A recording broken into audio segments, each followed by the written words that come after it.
Hey, what's up? It's Philip from Easy Tutorials, and let me show you today how to rotate in a Blender. To do that, select your cube with the left mouse button and press R on your keyboard and move it around. You can see, and to apply the rotation, press the left mouse button and I will Control Z, and if you want to rotate and you don't want to apply, just right click it and it will go back. Just let me show you quickly. So you can see what I'm clicking on. Another way to rotate is to select your cube, press R and then press X, and it will rotate alongside the X axis.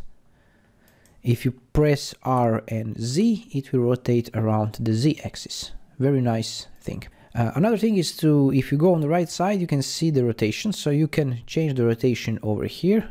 And you can type in, for example, you can type in and precisely set your rotation angle. Let me now undo everything like this. Also, if you press R and X on a keyboard and rotate and press left mouse button, you can see this rotation window where you can precisely rotate and move it. And you can change the axis.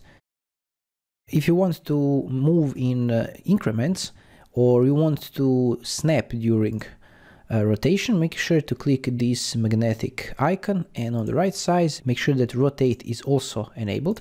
So if I click R and X, you can see on the right side that I move this in increments or decrements of 5. And this is it. If you find this helpful, let me know in the comments below. Thanks for watching. Have a nice day. Bye bye.